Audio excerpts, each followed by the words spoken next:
Hi hello ನಮಸ್ಕಾರ, welcome back to YouTube channel. So after very long time, so ಹೊಸ ವರ್ಷದ ಮೊದಲನೇ vlog ಅಂತ ಹೇಳಿದ್ರು ತಪ್ಪೇನಿಲ್ಲ. ಸೊ ಇವತ್ತು ವ್ಲಾಗ್ನ ಶುರು ಮಾಡ್ತಾ ಇದ್ದೀನಿ. ತುಂಬ ದಿನಗಳಾಗೋಯಿತು, ನನಗೆ ಹೊಸ್ತು ಅನ್ನೋ ಥರ ಫೀಲ್ ಅಂತ ಅನ್ನಿಸ್ತಾ ಇದೆ. ಸೊ ಎಸ್, ಇವತ್ತಿನ ವ್ಲಾಗ್ ಶುರು ಮಾಡ್ತಾ ಇದ್ದೀನಿ.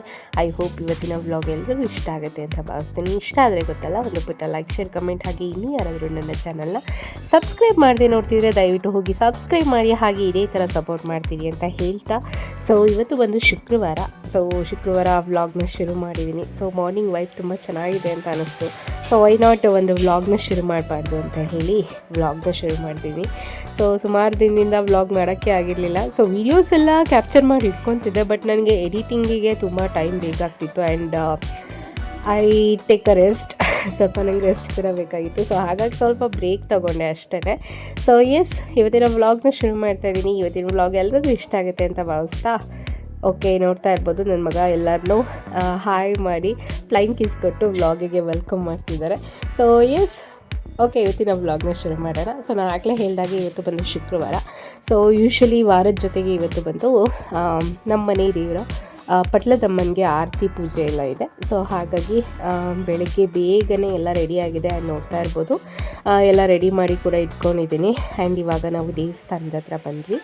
ಸೊ ಪ್ರತಿ ಸಲ ಒಂದು 8 ಗಂಟೆ 9 ಗಂಟೆ ಅಷ್ಟರಲ್ಲೆಲ್ಲ ದೇವಸ್ಥಾನದ ಹತ್ರ ಬಂದು ಆರತಿ ಎಲ್ಲ ಮಾಡಿ ಆರಾಮಾಗಿ ಯಾವುದೇ ಕ್ರೌಡ್ ಇಲ್ಲದೇ ಪೂಜೆ ಎಲ್ಲ ಮಾಡಿಸಿ ಒಂದು ಸ್ವಲ್ಪ ಹೊತ್ತಿದ್ದು ಹೊರಟ್ಬಿಡ್ತಿದ್ವಿ. ಬಟ್ ಈ ಸಲ ತುಂಬ ಕಟ್ಟುನಿಟ್ಟಾಗಿ ಯಾರಿಗೂ ಕೂಡ ಮೊದಲೇ ಪೂಜೆ ಮಾಡೋಂಗಿಲ್ಲ. ಸೊ ಎಲ್ಲ ಬರೋವರೆಗೂ ವೆಯ್ಟ್ ಮಾಡಲೇಬೇಕು ಅಂತ ಹೇಳಿ ಸೊ ಪೂಜೆ ಮಾಡಿಕೊಡ್ಲಿಲ್ಲ. ಆ್ಯಂಡ್ ಇವಾಗ ಎಲ್ಲ ಬಂದಿದ್ದಾಯಿತು. ಅಂದರೆ ಸುತ್ತು ಊರಿನವ್ರನ್ನೆಲ್ಲ ಸೇರಿಸಿ ನಂತರ ಎಲ್ಲ ಒಟ್ಟಿಗೆ ಆರತಿ ಮಾಡಬೇಕು ಅನ್ನೋ ಒಂದು ರೂಲ್ಸ್ನ ಮಾಡಿದರು. ಸೊ ಹಾಗಾಗಿ ವೆಯ್ಟ್ ಮಾಡ್ತಾ ಕೂತ್ಕೊಂಡಿದ್ದೀವಿ. ಸೊ ಫೈನಲಿ ಎಲ್ಲರೂ ಕೂಡ ಬರ್ತಾ ಇದ್ದಾರೆ, ಒಂದೊಂದು ಊರಿನವರನ್ನೇ. ಆ್ಯಂಡ್ ಪೂಜೆ ಕೂಡ ಶುರುವಾಯಿತು.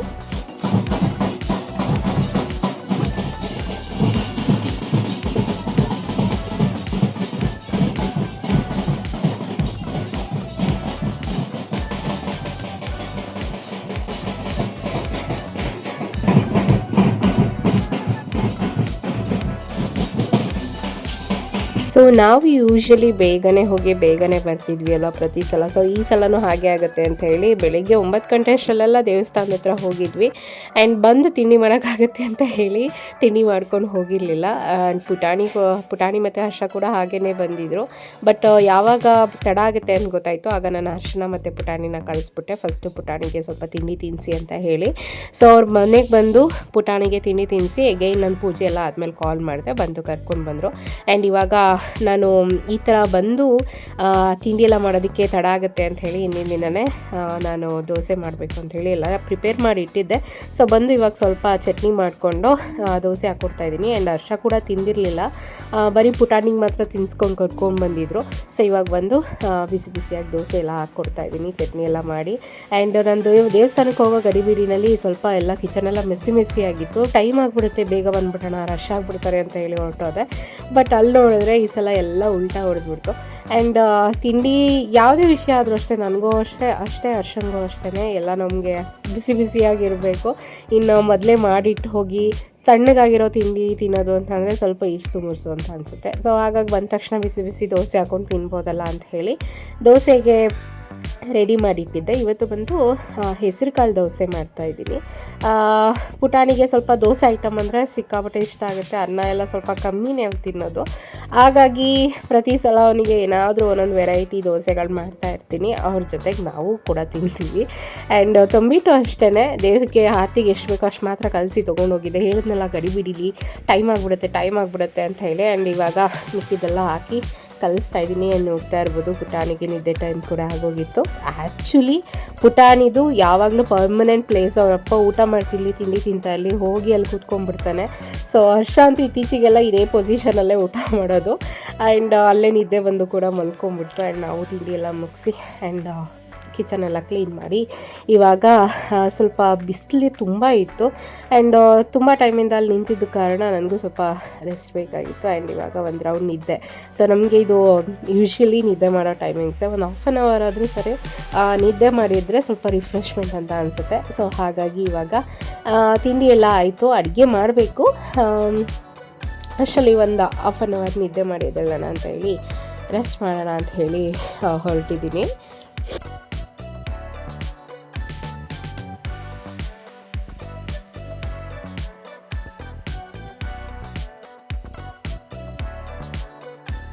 ಸೊ ಒಂದು ಹಾಫ್ ಆನ್ ಅವರಷ್ಟು ರೆಸ್ಟ್ ಮಾಡಿ ಏಕೇನು ಇವಾಗ ಅಡುಗೆ ಮಾಡೋದಕ್ಕೆ ಅಂತ ಹೇಳಿ ಬಂದೆ. ಸೊ ಇವತ್ತು ಮಟನ್ ತಗೊಂಡು ಬಂದಿರಲಿಲ್ಲ, ವರಿ ಮಟನ್ ಕೊಡ್ತಾರೆ, ಬಟ್ ನಮ್ಮೂರಲ್ಲಿ ಯಾರು ಮರಿ ಕಡ್ದಿರಲಿಲ್ಲ ಅಂತ ಹೇಳಿ ತಲೆಕಾಲನ್ನ ತೊಗೊಂಡು ಬಂದಿದ್ದರು.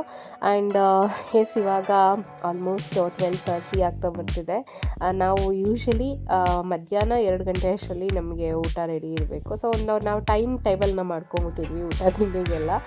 ಬೆಳಗ್ಗೆ ತಿಂಡಿ ಲೇಟ್ ಆದ ಕಾರಣ ಅಡುಗೆನೂ ಸ್ವಲ್ಪ ತಡ ಆಗೋಯಿತು ಇವತ್ತು. ಸೊ ಇವಾಗ ಫಟಾಫಟ್ ಅಂತ ಹೇಳಿ ಓಕೆ ಒಂದು ಹಾಫ್ ಆನ್ ಅವರ್ ಹಿಂದೆ ಮುಂದೆ ಆದರೂ ಪರವಾಗಿಲ್ಲ, ಬೇಗ ಅಡುಗೆ ಮಾಡಬೇಕು ಅಂತೇಳಿ ಎಲ್ಲ ರೆಡಿ ಮಾಡಿಕೊಂಡು ಅಡುಗೆ ಮಾಡ್ತಾಯಿದ್ದೀನಿ.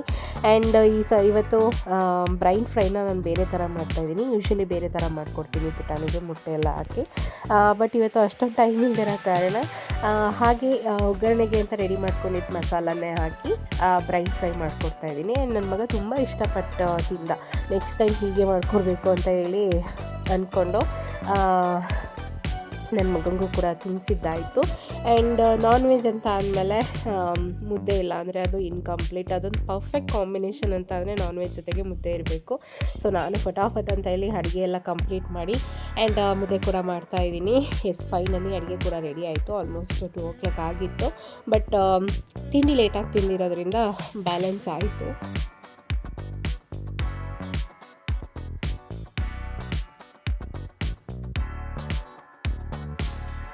ಸೊ ಅಡುಗೆ ಮಾಡ್ಕೊಂಡು ಊಟ ಎಲ್ಲ ಮಾಡಿ ಇನ್ನು ವ್ಲಾಗ್ ಕಂಟಿನ್ಯೂ ಮಾಡೋಕ್ಕಾಗಲಿಲ್ಲ. ನಾನು ಈವ್ನಿಂಗ್ ವ್ಲಾಗ್ನ ಕಂಟಿನ್ಯೂ ಮಾಡ್ತಾಯಿದ್ದೀನಿ. ಸೊ ಈವ್ನಿಂಗ್ ಸ್ನ್ಯಾಕ್ಸಿಗೆ ಪುಟಾಣಿಗೆ ಹಾಗೆ ಪ್ರತಿ ಸಲ ಅವನು ಆಮ್ಲೆಟ್ ಮಾಡಿಕೊಟ್ರೆ ಅಥವಾ ಮೊಟ್ಟೆನ ಬೇಯಿಸ್ಕೊಟ್ರೆ ತಿನ್ನೋದಕ್ಕೆ ಸ್ವಲ್ಪ ಕಿರಿಕಿರಿ ಮಾಡ್ತಾನೆ. ಅವನಿಗೆ ಪ್ರತಿನಿತ್ಯ ಏನಾದರೂ ವೆರೈಟಿ ಆಗಿ ಕಾಣಿಸೋ ಥರ ಮಾಡಿಕೊಡ್ತೀನಿ. ಆ್ಯಂಡ್ ಇವತ್ತು ಬಂದು ಪಡ್ಡು ಟೈಪಲ್ಲಿ ಮೊಟ್ಟೆನ ಫ್ರೈ ಮಾಡಿ ಕೊಟ್ಟಿದ್ದೆ. ಫ್ರೈ ಅಲ್ಲ, ಪಡ್ಡು ಥರನೇ ಮಾಡಿಕೊಟ್ಟಿದ್ದೆ, ಎಗ್ ಪಡ್ಡು ಅಂತ ಹೇಳ್ಬೋದು. ಆ್ಯಂಡ್ ನೋಡಿ ನನ್ನ ಮಗ ಫುಲ್ ಕ್ಯೂರಿಯಾಸಿಟಿಯಿಂದ ತಿನ್ನೋದಕ್ಕೆ ಏನೋ ಡಿಫ್ರೆಂಟ್ ಆಗಿದೆಯಲ್ಲ ಅಂತ ಹೇಳಿ ಬಂದು ತಿಂತಾ ಇದ್ದಾನೆ. ಆ್ಯಂಡ್ ರಾತ್ರಿದು ಅಷ್ಟೇ ಊಟ ಎಲ್ಲ ಮುಗಿಸಿ ಇವತ್ತು ನಮ್ಮ ಊರಲ್ಲಿ ನಾಟಕ ನಡೀತಾ ಇದೆ. ಸೊ ಅದು ನೋಡ್ಕೊಂಬರೋಣ ಅಂತ ಹೇಳಿ ಬೇಗನೆ ಊಟ ಎಲ್ಲ ಮುಗಿಸಿ ನಾಟಕ ನೋಡೋದಕ್ಕೆ ಅಂತೇಳಿ ಹೋಗ್ತಾ ಇದ್ದೀವಿ. ನನ್ನ ಮಗನೂ ಅಷ್ಟೇ ನಾಟಕ ನೋಡೋದಕ್ಕೆ ಫುಲ್ ಕ್ಯೂರಿಯಸ್ ಆಗಿ ರೆಡಿಯಾಗಿ ನಿಂತಿದ್ದಾನೆ. ಆ್ಯಂಡ್ ಇದೆಲ್ಲ ಒಂದು ಕಲ್ಚರ್ ಚೆಂದ ಅಲ್ಲ, ಈಗೆಲ್ಲ ಸ್ವಲ್ಪ ಕಮ್ಮಿ ಆಗ್ತಾ ಬರ್ತಾ ಇದೆ. ಬಟ್ ನನಗೆ ಅದನ್ನೆಲ್ಲ ಫೀಲ್ ಮಾಡಬೇಕು ಅಂತ ಅಂದರೆ ಸಿಕ್ಕಾಪಟ್ಟೆ ಖುಷಿ ಅಂತ ಅನಿಸುತ್ತೆ. ನನ್ನ ಮಗ ನನಗಿಂತ ಫಾಸ್ಟ್ ಇದ್ದಾನೆ, ನನಗಿಂತ ಮುಂಚೆ ಅವನೇ ಹೋಗ್ತಾ ಇದ್ದಾನೆ. ಅಲ್ಲಿ ಬಂದು ಹರ್ಷ ಬಂದು ಬೇರೆಯವ್ರನ್ನ ಡ್ರಾಪ್ ಮಾಡ್ತಾಯಿದ್ರು. ಸೊ ಹಾಗಾಗಿ ಅವನು ಕೂಡ ಅವರಪ್ಪನ ಜೊತೆ ಹೋಗ್ತೀನಿ ಅಂತ ಹೇಳಿ ಹಠ ಮಾಡ್ಕೊಂಡು ಮುಂದೆ ಹೊರಟ. ಆ್ಯಂಡ್ ನಾವು ಕೂಡ ಈಗ ನಾಟಕ ನೋಡೋದಕ್ಕೆ ಅಂತೇಳಿ ಹೋಗ್ತಾ ಇದ್ದೀವಿ.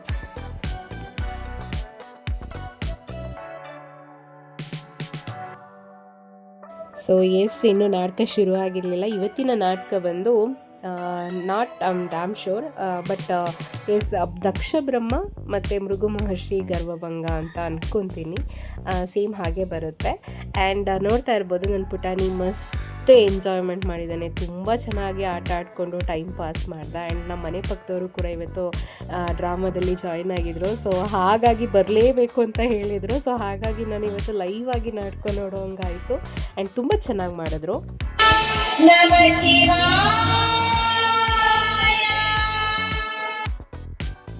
ಸೊ ಮುಂಚೆ ಎಲ್ಲ ಈ ಥರ ಒಂದು ಡ್ರಾಮಾ ಅಂತ ಅಂದರೆ ಊರಿನಲ್ಲಿ ಹಬ್ಬ ಹರಿದಿನ ಬಂತು ಅಂದರೆ ಅವತ್ತು ಕಂಪ್ಲೀಟ್ ಆಗ್ತಿದ್ದೆ ಈ ಥರ ಒಂದು ನಾಟಕನ ಮಾಡೋದ್ರ ಮೂಲಕ. ಅವಾಗೆಲ್ಲ ಎಷ್ಟು ಚೆನ್ನಾಗಿತ್ತು. ಇವಾಗೆಲ್ಲ ಟೆಕ್ನಾಲಜಿ ಇಂಪ್ರೂವ್ ಆಗ್ತಾ ಕೆಲವೊಂದು ಸಾಂಪ್ರದಾಯಿಕವಾಗಿ ನಡ್ಕೊಬಂದಿರೋಂಥ ಕಲ್ಚರ್ಸ್ ಎಲ್ಲ ದೂರ ಆಗ್ತಾಯಿದೆ. ಬಟ್ ನನಗಂತೂ ನಿಜವಾಗ್ಲೂ ಅದನ್ನು ಫೀಲ್ ಮಾಡಿ ನೋಡ್ತಾ ಇರೋ ಸಿಕ್ಕಾಬಟ್ಟೆ ಖುಷಿ ಅಂತ ಅನ್ನಿಸ್ತು.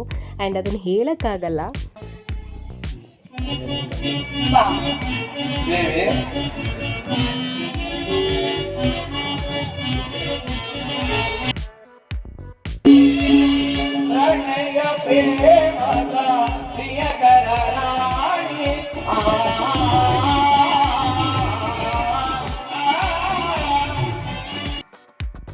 ಸೊ ನೋಡ್ತಾ ಇರ್ಬೋದು ಅವಾಗೆಲ್ಲ ಹಿಂದೆ ಇವಾಗ LED ಪ್ಲೇ ಆಗ್ತಾ ಇದೆ. ಸೊ ಲೈವ್ ಆಗಿ ನ್ಯಾಚುರಲ್ ಆಗಿ ನನಗೆ ಅದೆಲ್ಲ ಕಣ್ಣು ಮುಂದೆ ಬಂದಂಗೆ ಆಗ್ತಾಯಿತ್ತು. ಬಟ್ ಮುಂಚೆ ಎಲ್ಲ ಅದನ್ನು ಸ್ಕ್ರೀನ್ ಮೂಲಕ ಎತ್ತೋದು ಕೆಳಗಡೆ ಬಿಡೋದು ಮಾಡ್ತಾಯಿದ್ರು. ಸೊ ಎಸ್ ತುಂಬಾ ನ್ಯಾಚುರಲ್ ಆಗಿ ರಿಯಲಿಸ್ಟಿಕ್ ಆಗಿ ಕಾಣಿಸ್ತಾ ಇರೋ ಥರ ಫೀಲ್ ಅಂತ ಅನ್ನಿಸ್ತಾ ಇತ್ತು. ಆ್ಯಂಡ್ ನಾನಂತೂ ಸಿಕ್ಕಾಪಟ್ಟೆ ಎಂಜಾಯ್ ಮಾಡಿದೆ. ಬಟ್ ನಂಗೆ ಜಾಸ್ತಿ ಟೈಮ್ ಇರೋಕ್ಕಾಗಲಿಲ್ಲ ಬಿಕಾಸ್ ಪುಟಾಣಿ ಆಟಾಡಿ ಮಲ್ಕೊಂಬಿಟ್ಟ. ಆ್ಯಂಡ್ ತುಂಬ ಚಳಿ ಆಗ್ತಾಯಿತ್ತು.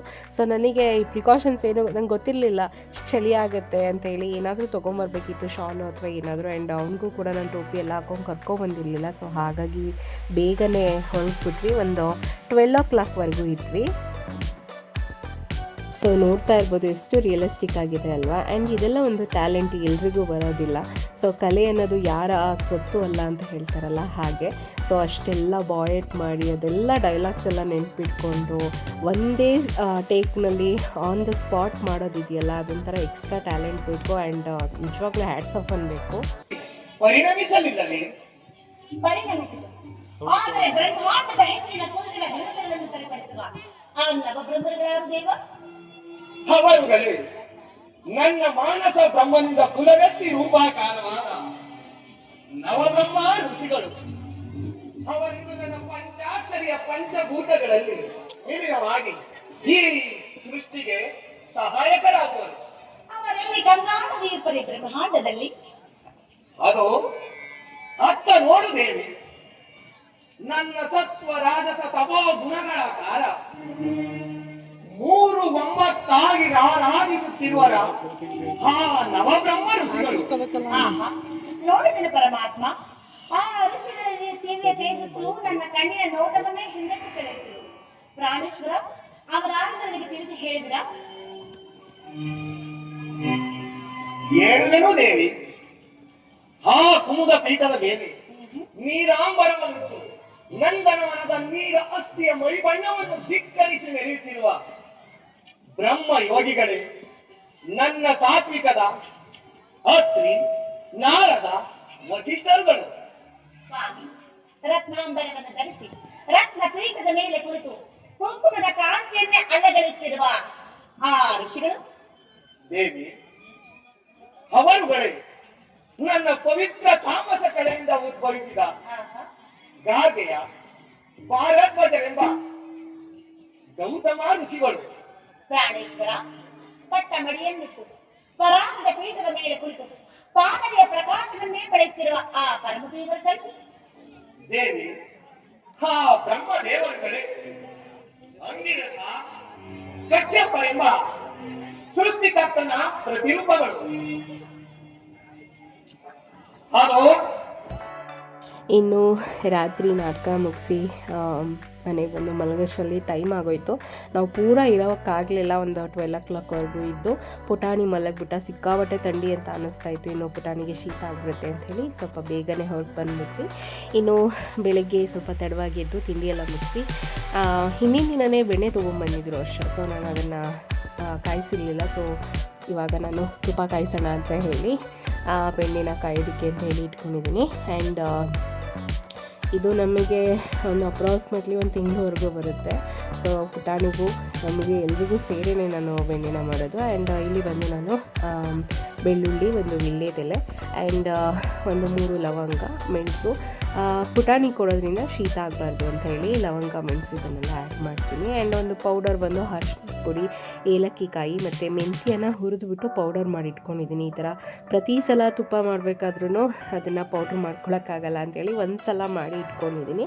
ಆ್ಯಂಡ್ ನೋಡ್ತಾ ಇರ್ಬೋದು ತುಂಬ ಚೆನ್ನಾಗಿ ಬಂತು ಬೆಣ್ಣೆ. ಆ್ಯಂಡ್ ಇಷ್ಟು ಕೂಡ ಬಂದಿದೆ. ಇನ್ನು ಪುಟಾಣಿ ನೋಡ್ತಾ ಇರ್ಬೋದು ಮನೆಯೆಲ್ಲ ಮಕ್ಕಳಿರೋ ಮನೆಯೇ ಆಗಲ್ಲ.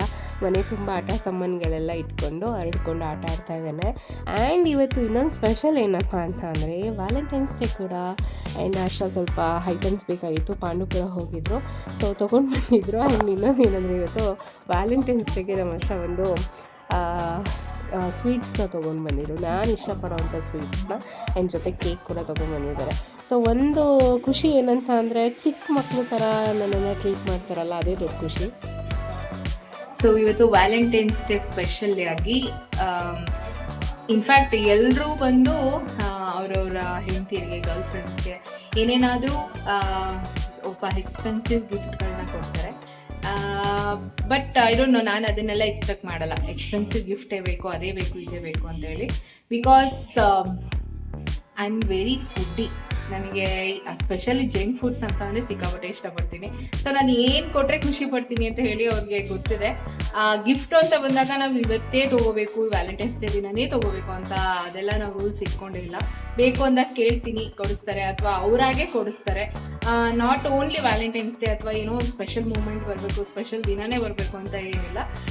ಸ್ಪೆಷಲಿ ನಾನು ಆಗಲೇ ಹೇಳ್ದಂಗೆ ನಾನು ಸ್ವಲ್ಪ ಫುಡ್ಡಿ, ನಾನ್ ವೆಜ್ ಮತ್ತು ಜಂಕ್ ಫುಡ್ಸ್ ಅಂತ ಅಂದರೆ ಸಿಕ್ಕಾಪಟ್ಟೆ ಇಷ್ಟಪಡ್ತೀನಿ. ಸೊ ಹಾಗಾಗಿ ಇವತ್ತು ವ್ಯಾಲೆಂಟೈನ್ಸ್ ಡೇ ಸ್ಪೆಷಲ್ ಅಂತ ಹೇಳಿ ಕೇಕ್ ಮತ್ತು ಸ್ವೀಟ್ಸ್ನ ತಗೊಂಡ್ಬಂದಿದ್ದಾರೆ. ನಾನು ಜಾಸ್ತಿ ಸ್ವೀಟ್ಸ್ ತಿನ್ನಲ್ಲ, ಬಟ್ ಎಸ್ ನಂಗೆ ಇಷ್ಟ ಆಗುತ್ತೆ. ನಾನು ಜಾಸ್ತಿ ಈ ತಿನ್ನೋ ಐಟಮ್ಸ್ನೇ ಜಾಸ್ತಿ ಇಷ್ಟಪಡೋದು. ಇನ್ಫ್ಯಾಕ್ಟ್ ಅವ್ರು ಯಾವಾಗಲೂ ಹೇಳ್ತಿರ್ತಾರೆ, ನನ್ನ ಹುಲಿ ಸಾಕಿದ್ದೀನಿ ನಿನ್ನನ್ನು ಅಂತ ಹೇಳಿ. ನಾನು ಅವಾಗ ರೇಗಾಡ್ತೀನಿ, ಬಟ್ ಹೌದು, ನನ್ನ ಹುಲಿ ಸಾಕೋಂಗೆ ಸಾಕಿದ್ದಾರೆ. ನನ್ನ ತಂಗಿ ಯಾವಾಗಲೂ ಹೇಳ್ತಿರ್ತಾಳೆ, ಅವರ ಭಾವನ ಹೇಳ್ತಿರ್ತಾಳೆ, ಭಾವ ದಪ್ಪ ಆಗೋ ಕಾರಣ ನಮ್ಮಮ್ಮ ಒಂದು, ಇನ್ನೊಂದು ನೀವು ಭಾವ, ನೀವು ಏನಕ್ಕೂ ರಿಸ್ಟ್ರಿಕ್ಟ್ ಮಾಡಬೇಡಿ ಅವಳನ್ನ ಅಂತ ಹೇಳಿ. ಆ ವಿಷಯದಲ್ಲಿ ನಾನು ತುಂಬಾ ಪುಣ್ಯ ಮಾಡಿದ್ದೀನಿ. ಸೊ ಆ ವಿಷಯ ಅಂತಲ್ಲ, ಎಲ್ಲ ವಿಷಯದಲ್ಲೂ ಪುಣ್ಯ ಮಾಡಿದ್ದೀನಿ. So I am very lucky and ಖುಷಿ ಆಗ್ತಾ ಇದೆ. ಸೊ ಎಸ್, ಯಾರೋ ಬಂದಿದ್ದಾರೆ. ಇನ್ನು ನಮ್ಮ ಅರ್ಷನ್ಗೆ ಸ್ವಲ್ಪ ಶೈ ನೇಚರ್ ಜಾಸ್ತಿ. ಅವ್ರು ಯಾವುದನ್ನೂ ಬಾಯಿ ತೆಗೆದು ಹೇಳಲ್ಲ. ಸೊ ನಾನು ಫೋರ್ಸ್ ಮಾಡಿ, ನೀವು ನನಗೆ ವ್ಯಾಲೆಂಟೈನ್ಸ್ ಡೇ ವಿಶ್ ಮಾಡಿಲ್ಲ ಅಂತ ಹೇಳಿ ವಿಶ್ ಮಾಡಿಸ್ಕೊತಾ ಇದ್ದೀನಿ. ಆ್ಯಂಡ್ ಅವ್ರು ಬಂದ ಮೇಲೆ ಅವ್ರ ಕೈಯಾರನೇ ಸ್ವೀಟ್ಸ್ನ ತಿನ್ನಿಸ್ಕೊಂಡು ಇವತ್ತಿನ ವ್ಯಾಲೆಂಟೈನ್ಸ್ ಡೇ ಸೆಲೆಬ್ರೇಟ್ ಮಾಡಿದ್ವಿ. Hello, welcome back. ಸೊ ಇವತ್ತು ಬಂದು ಶಿವರಾತ್ರಿ. ಆಲ್ಮೋಸ್ಟ್ 10 ಗಂಟೆ ಆಗಿದೆ. ಸೊ ನಾನು ಎಷ್ಟೇ ಬೇಗ ಮಾಡಬೇಕು ಅಂತ ಅನ್ಕೊಂಡು ಮಾಡಿದ್ರು, ಪುಟಾಣಿ ಇಟ್ಕೊಂಡು ಸ್ವಲ್ಪ ಟೈಮ್ ಆಗೋಯ್ತು. ಸೊ ಎಲ್ಲ ಆಗಿದೆ, ಪೂಜೆ ಎಲ್ಲ ಆಯಿತು. ಇವಾಗ ತಿಂಡಿ ಮಾಡ್ತಾ ಇದ್ದೀನಿ. ಸೊ ಸ್ನಾನ ಮಾಡಿ ಪೂಜೆ ಮಾಡಿ ಫ್ರೆಶ್ ಅಪ್ ಮಾಡೋಣ ಅಂದ್ಕೊಂಡೆ, ಸ್ವಲ್ಪ ತಡ ಮಾಡಿದೆ. ಎಸ್, ಪೂಜೆ ಎಲ್ಲ ಆಗಿದೆ. ಬಾಗ್ಲು ಯಾಕೆ ಹಾಕಿದ್ದೀನಿ ಅಂದರೆ ನನ್ನ ತರ್ಲೆತಿಮ್ಮ ಇಲ್ಲೇ ನಿಂತಿದ್ದಾನೆ. ಇವಾಗ ನನ್ನ ಮಗ ದೊಡ್ಡವನಾಗಿದ್ದಾನೆ, ಎಲ್ಲನೂ ಎಳೆದ್ಬಿಡ್ತಾನೆ, ಮತ್ತು ಈ ಡೋರ್ ಅವನಿಗೆ ತಲೆಗೆ ಟಚ್ ಆಗುತ್ತೆ. ಸೊ ಹಾಗಾಗಿ ಪೂಜೆ ಮಾಡಿ ಡೋರ್ ಹಾಕಿದ್ದೀನಿ. ಹಾಯ್ ಮಾಡು ಮಗನೆ, ಸೇ ಹಾಯ್ ಕಂದ, ಸೇ ಹಾಯ್ ಪುಟ್ಟಣ, ಹಾಯ್. ವೆರಿ ಗುಡ್ ಮಗನೆ. ಒಂದು ಫ್ಲೈನ್ ಕಿಸ್ ಇಲ್ಲಿ ಫ್ಲೈನ್ ಕಿಸ್ ಕೊಟ್ಬಿಡಿ. ವೆರಿ ಗುಡ್ ಮಗನೇ, ಜಾನ ನನ್ನ ಮಗ. ಸೊ ಸ್ವಲ್ಪ ತಡ ಆಗೋಯ್ತು ಪುಟಾಣಿಗೆ. ಸೊ ಎಲ್ಲ ರೆಡಿ ಆಗಿದೆ, ಜಸ್ಟ್ ಉಪ್ಪಿಟ್ಟು ಬಿಸಿ ಇದ್ರೆ ಮಾತ್ರ ತಿನ್ನೋಕ್ಕಾಗದಲ್ವಾ. ಸೊ ಹರ್ಷ ಕೂಡ ಇವಾಗ ಬಂದರು, ಅವ್ರು ಕೂಡ ಸ್ನಾನ ಮಾಡ್ತಾ ಇದ್ದಾರೆ. ಸೊ ತಿಂಡಿ ಮಾಡಿ ಫಸ್ಟು ಪುಟಾಣಿಗೆ ತಿನ್ನಿಸಿ, ಆಮೇಲೆ ದೇವಸ್ಥಾನಕ್ಕೆ ಹೋಗಿ ಬಂದು ನೆಕ್ಸ್ಟ್ ನಾವು ತಿಂಡಿ ಮಾಡ್ತೀವಿ. ಸೊ ಉಪ್ಪಿಟ್ಟಿಗೆ ಎಲ್ಲ ರೆಡಿ ಮಾಡಿ ಇಟ್ಕೊಂಡಿದ್ದೀನಿ. ಆಲ್ರೆಡಿ ಬೇಳೆ ಸಾಂಬಾರು ರೆಡಿ ಇದೆ, ಮತ್ತು ಹುಸ್ಲಿ ಕೂಡ ರೆಡಿಯಾಗಿದೆ, ಕಡಲೆಕಾಳು ಹುಸ್ಲಿ. ಆ್ಯಂಡ್ ಇವಾಗ ಜಸ್ಟ್ ಉಪ್ಪಿಟ್ಟು ಮಾಡೋದಷ್ಟೇ. ಉಪ್ಪಿಟ್ಟೇನೋ ಬೇಗ ಆಗುತ್ತೆ. ಸೊ ಎಸ್, ತಡ ಆಗಿರೋದ್ರಿಂದ ಸ್ವಲ್ಪ ಫಟಾಫಟ್ ಅಂತ ಮಾಡಿಬಿಡ್ತೀನಿ. ಎಸ್, ವಿಡಿಯೋ ಆಮೇಲೆ ಕಂಟಿನ್ಯೂ ಮಾಡ್ತೀನಿ. ಪುಟಾಣಿಗೆ ತಿಂಡಿ ಮಾಡಿಸಿ ಇವಾಗ ದೇವಸ್ಥಾನಕ್ಕೆ ಬಂದ್ವಿ. ಯೂಶಲಿ ಹರ್ಷ ಮತ್ತು ಪುಟಾಣಿ ಎವ್ರಿ ಮಂಡೇ ಬರ್ತಾರೆ, ಬಟ್ ನಾನೊಂದು 15 ಡೇಸ್ ಬರ್ತೀನಿ. ಬಟ್ ನಾನು ಒಂದು ತಿಂಗಳಿಂದ ನಾನು ನಮ್ಮೂರಿನಲ್ಲಿದ್ದೆ, ತುಂಬ ದಿನ ಆಗೋಗಿತ್ತು, ಬರೋಕ್ಕಾಗಿರಲಿಲ್ಲ. ಆ್ಯಂಡ್ ನನ್ನ ಮನೆ ದೈವ ಶಿವರಾತ್ರಿ ದಿನ ಭಗವಂತನ ದರ್ಶನ ಮಾಡಿದ್ಮೇಲೆ ಸೊ ಹಬ್ಬದ ವೈಬ್ ಇನ್ನೂ ತುಂಬ ಹೆಚ್ಚಾಯಿತು. ಆ್ಯಂಡ್ ತುಂಬ ದಿನ ಆದಮೇಲೆ ಬಂದಿದ್ದೆ ಅಲ್ಲ, ಸೊ ಹಾಗಾಗಿ ಒಂಥರ ಮನಸ್ಸಿಗೆ ಸಮಾಧಾನ ಅಂತ ಅನ್ನಿಸ್ತಿತ್ತು. ಆ್ಯಂಡ್ ಇವಾಗ ಪೂಜೆ ಎಲ್ಲ ಮುಗಿಸಿ ಮನೆ ಕಡೆ ಹೊರಟ್ವಿ. ಓಕೆ, ಇವತ್ತಿನ ವ್ಲಾಗ್ನ ನಾನು ಇಲ್ಲಿಗೆ ಎಂಡ್ ಮಾಡ್ತೀನಿ. ತುಂಬ ದಿನ ಆದಮೇಲೆ ಹೊಸದಾಗಿ ವ್ಲಾಗ್ ಶುರು ಮಾಡಿದ್ದೀನಿ. ಐ ಹೋಪ್ ಎಲ್ರಿಗೂ ವ್ಲಾಗ್ ಇಷ್ಟ ಆಗುತ್ತೆ ಅಂತ ಭಾವಿಸ್ತೀನಿ. ಇನ್ನೂ ಹಳೆ ವಿಡಿಯೋ ತುಂಬ ಇದೆ, ಸೊ ನೋಡ್ತೀನಿ, ಅದನ್ನೆಲ್ಲ ಅಪ್ಲೋಡ್ ಮಾಡೋಕ್ಕೆ ಟ್ರೈ ಮಾಡ್ತೀನಿ. And thank you for watching, keep supporting me. ನಮಸ್ಕಾರ.